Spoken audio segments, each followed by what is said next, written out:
Rolling on here with our final countdown on ESPN 106.3. Colin Russo, Christian Cat, now joined by somebody who's a storied member of the Ravens organization. He's the Hall of Famer, one of the best tackles to ever play this game, and is none other than Jonathan Ogden, joining us now in the final countdown. Mr. Ogden, thank you for giving us the time. What's going on?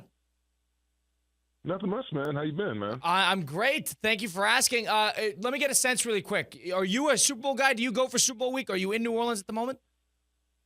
I'm in New Orleans currently. I kind of come down here to kind of do events and hang out and, see how much extra money I can maybe make, as a former player, Hall of Famer. I don't come down here to party. I'm too old to be partying, for 4 straight days. I can't do it anymore. Plus, I live in Las Vegas, too, so I can't do that, So you're not going out to Bourbon Street with all the former guys and grabbing a couple? You're not doing that?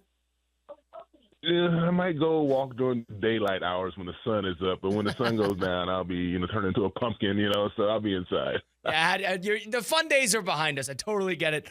Jonathan, first of all, Hall of Famer, one of the best players in Ravens history.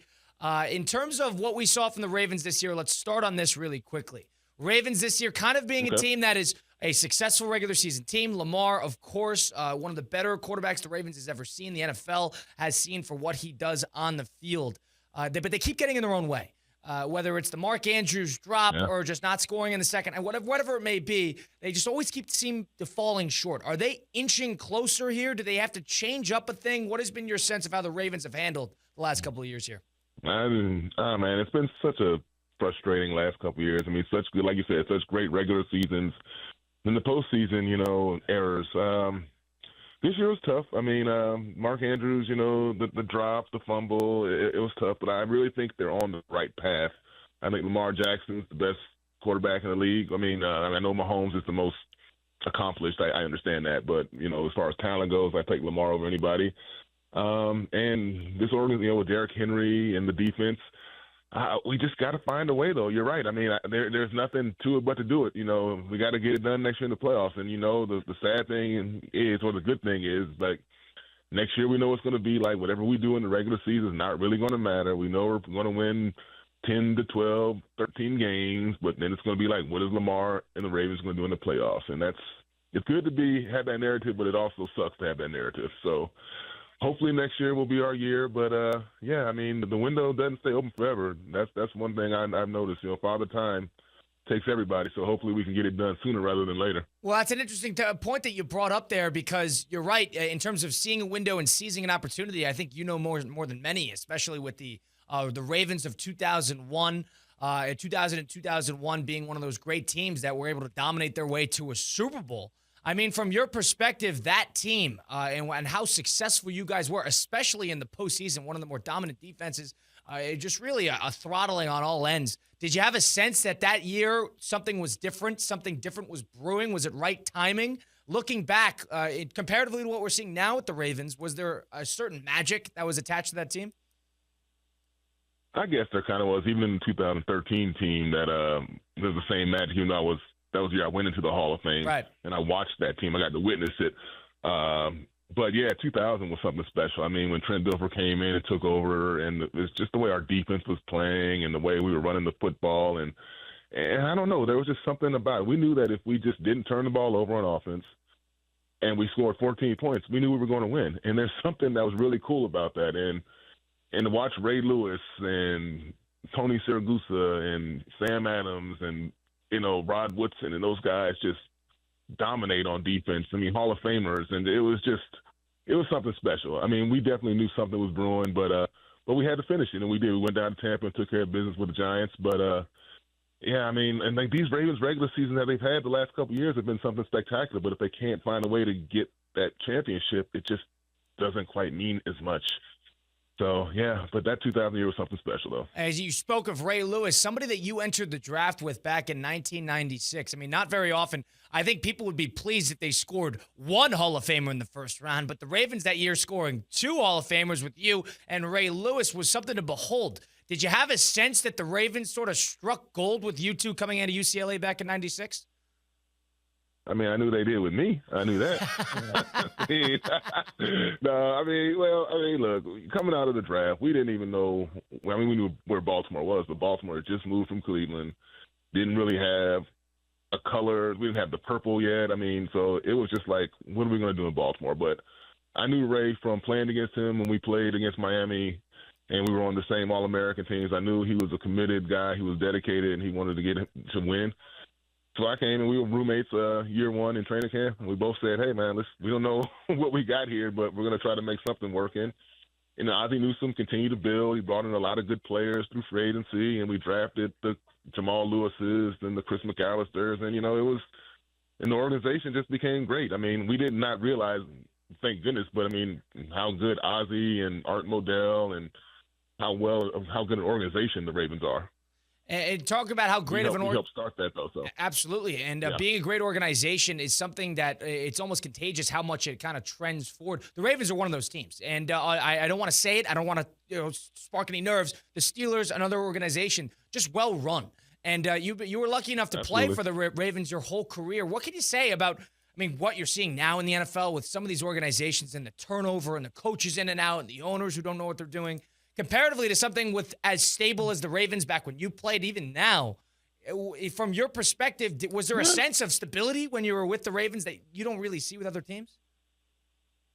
I guess there was. You noticed that we had Ted Marchbrother for 3 years, and then Brian Billick was there for 9, and then John Harbaugh's been there ever since. But it just kind of like it starts at the top. It starts with good ownership, good front office. We had a good team president, good general manager, and they had a philosophy. Steve Bisciotti had a way that the team owner, how he didn't want to get too involved, but he's also very involved in behind-the-scenes way. So, it's just they run the organization the way it's supposed to be run. It's kind of like, I don't want to say we modeled ourselves after Pittsburgh, but like you mentioned it, Pittsburgh's another one that does it the right way. They don't try to have too much turnover. They try to let things build and develop and see what happens, and they don't rush to judgment too quickly, and that's kind of the key. And also we have good quarterback play. That helps too. So yeah.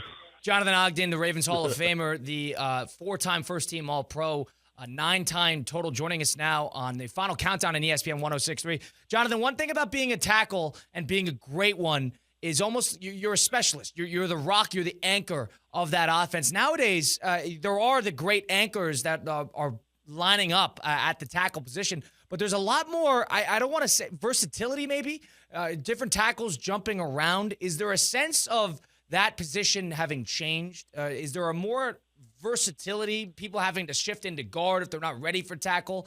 Is that something that you saw back when you played, or is that kind of shifting in that direction nowadays?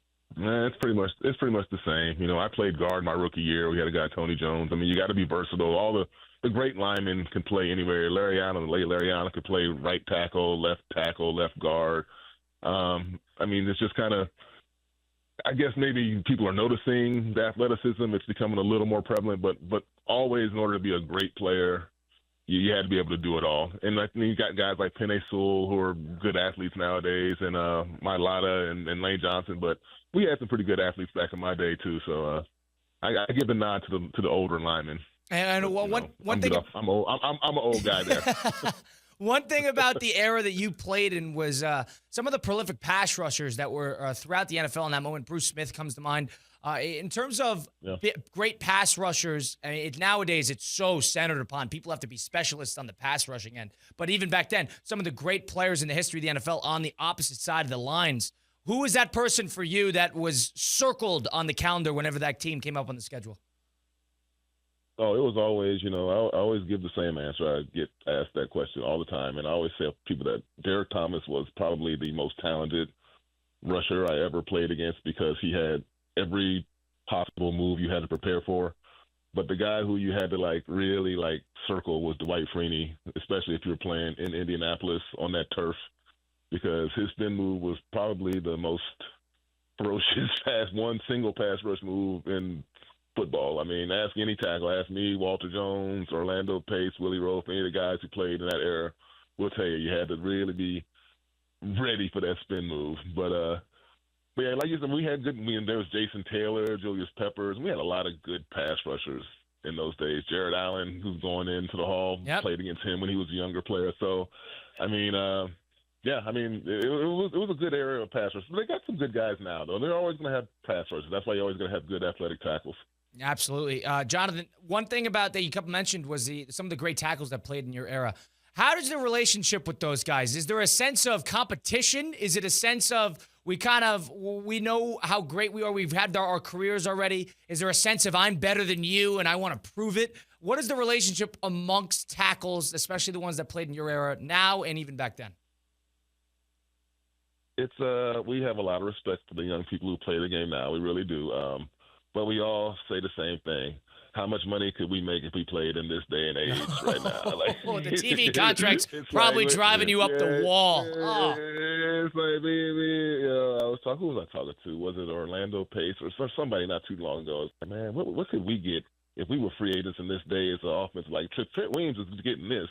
And I love Trent Williams, great player, but I think I could get like the 30.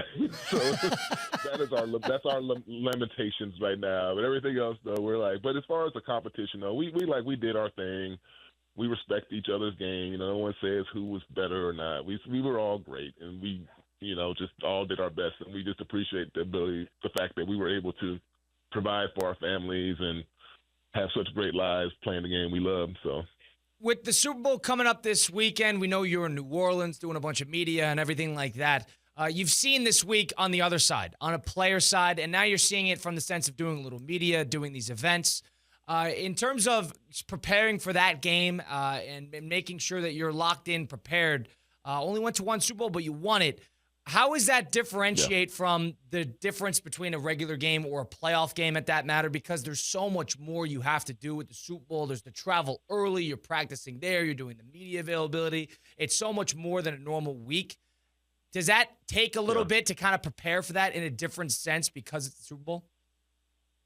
Absolutely. You definitely have to prepare for that. You have to prepare to get your family on the flight down here. You got to prepare, for all the things you mentioned. Your whole schedule changes. But, a good organization will have all those things ready for the players, for the coaches, for the front office. They'll have a plan. They'll have an itinerary set.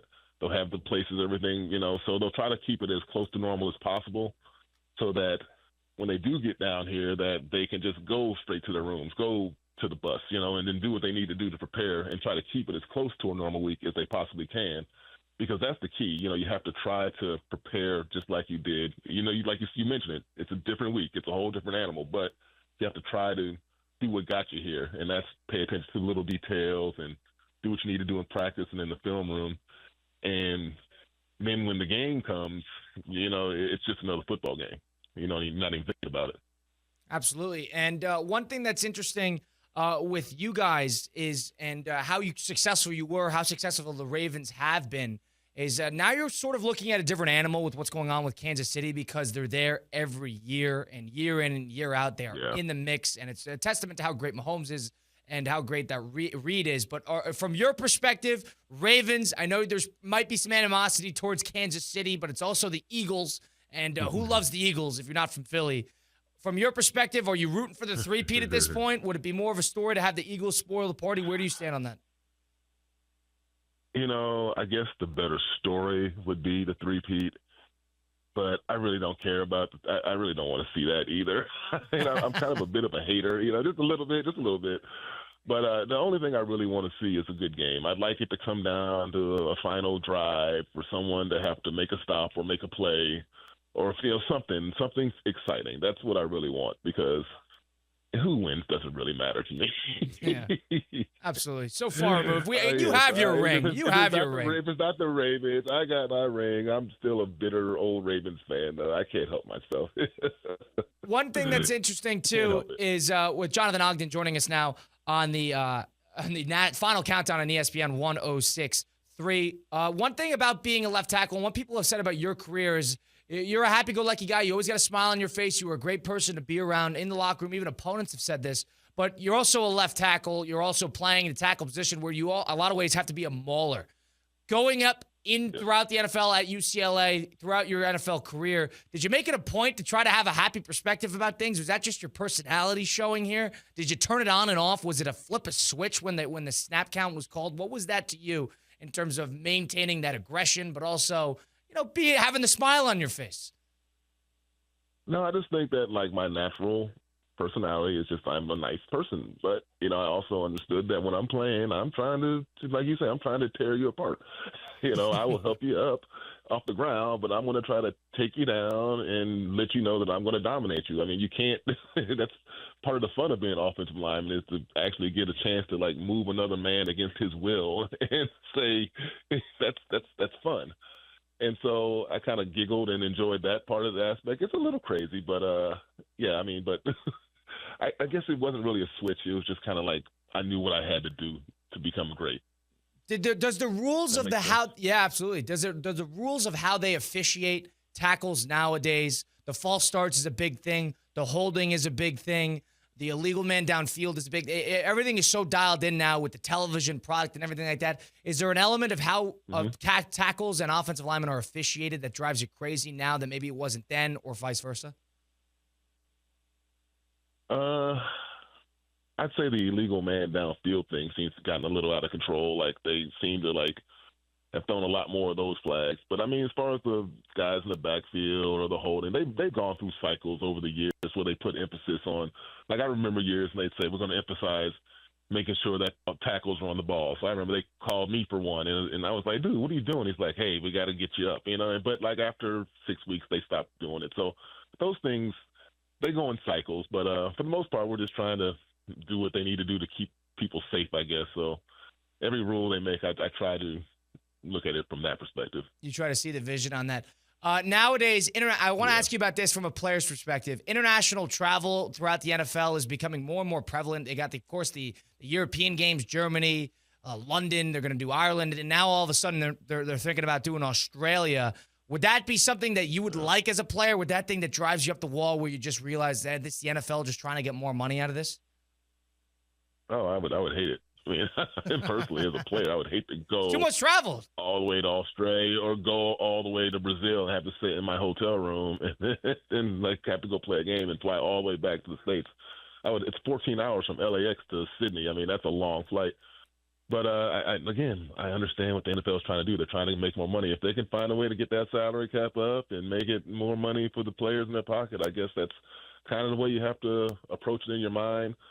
But make no mistake about it. Like, I don't think there's not one player who wants to go play, or especially like be a team in Europe somewhere. Or no, that's just wouldn't be ideal. Should they get rid of the Thursday night game?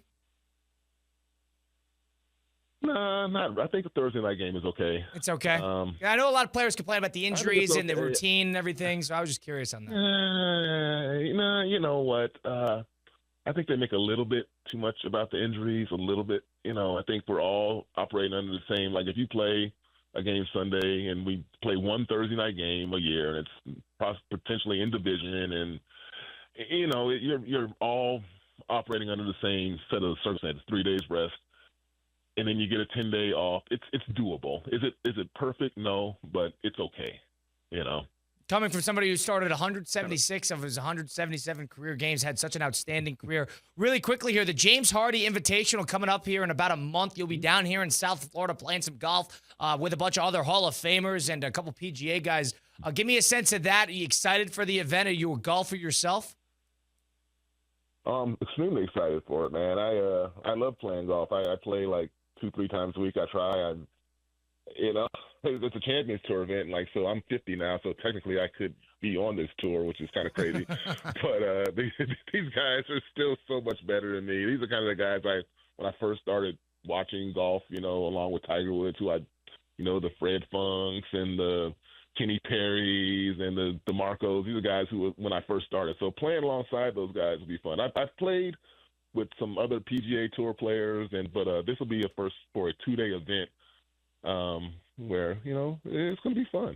Jonathan, I get to compete against the other Hall of Famers too, so that's going to be another plus. I want to beat my other Hall of Fame. You know, that's going to be the most important thing to me. Can I beat Marshall Faulk? Can I beat Johnny Randall? Can I beat all these other Hall of Famers? So that's going to be key too. See, it's always the football players versus the football players in that sense, because you always want to get that one up on them. I totally get it. From your perspective, I'm fascinated. Jonathan, you're a huge guy. Playing golf, has that been an adjustment in terms of the technicalities with it? But also, as a left tackle, you were technically proficient doing that as well. What's the sense of learning golf at your size? Golf is a complicated game. It's a 4-letter word, for sure. I mean, because for one swing, you feel like you're ready to go on tour the next swing. And We've then all been one there. swing, you're like, it's a foreign object. It's like, why did I just hit the purest 7-iron to 2 feet, but then I shanked it the next time? But it's the challenge of, playing football my whole life. It's the ultimate team game. And, you're so dependent on other people. And I also do the shot put and discus when I was in college, and I love the individuality of that. And that's kind of what I love about golf is that if I hit a good shot, I hit a good shot, and it keeps bringing me back. And it's just, if I hit a bad shot, it's on me too. But it's just something about being out there. Every golf course is different. It's just, and I'm like an 8 handicap. So, I mean, I get some quality Good shots. player. That's a good. Hey, Jonathan, you're a good player. Don't sell yourself short here. You're a good player. I don't know about tour, but you're a good player. Yeah, I hold my own. I don't embarrass myself. Maybe when I played with Scotty Scheffler in a pro-am a couple years ago, it wasn't quite the same level of golf. Jonathan, it's like me going out there and trying to, play left tackle next to you. Come on, let's. Yeah, it wouldn't work out exactly. Jonathan, last thing here. But I love the game. We're gonna have fun. Yeah. Last thing here before we let you go. You mentioned shot put. You were a terrific track and field athlete. Yeah. That was a big reason why you went to UCLA, so you could do both. Of course, a terrific college athlete throughout your career. What elements of track and field, the shot put, did that add to your game as a football player, or vice versa? What elements of being a football player added to you being a prolific track and field athlete? I think that's an interesting question. The thing I always like to say that I really enjoyed about the track and field training that was a little different was that we focus so much on speed and explosiveness that people don't think of shot putters as people who train for speed. But in order to throw a 16-pound shot, you have to be extremely strong and explosive. So we did a ton of training, box jumps and power squats and just things that we didn't do in football. I really feel like helped me develop my explosiveness and my knee bend and things that I had in football. I think a lot of the things I did in track and field helped in the body control that's required to throw a shot put that helped translate into my body control on the football field. So, I mean, and vice versa, I think my body work in football translated to track and field as well. So they were definitely both played off of each other. Last thing here, actually, score prediction. I know you wanted a good game. You don't really have a dog in the fight, but who do you think is going to win this one on Sunday? Philly. I'm staying on a boat with Philly fans right now. Oh, you got to be careful. You got to be careful. I feel their energy. So I'm feeling, like maybe 30-27 Eagles. Right. That's kind of that's what I'm thinking. If you weren't staying there, maybe we'd be. I'd love to see him. 30-27 Chiefs, but I understand. Well, you know how it is. Jonathan, I appreciate you giving us the time. Thank you so much for joining us on the Final Countdown. We look forward to speaking again soon, and enjoy the rest of the week in New Orleans. All right. Thank you, Kyle. Appreciate it. You got it. That's Jonathan Ogden, the Hall of Fame tackle from the Ravens, 11-time Pro Bowl, 9-time All-Pro, a Super Bowl champion, one of the great offensive linemen to ever play the game. On the Final Countdown, miss any of the interview, want to listen back, it will be posted on Apple, Spotify, wherever you get your podcasts, on Russo and Rizzo. But we appreciate Jonathan for giving us the time there. We got to roll on here and close out the program a little bit next. It's the Final Countdown on ESPN 106.3.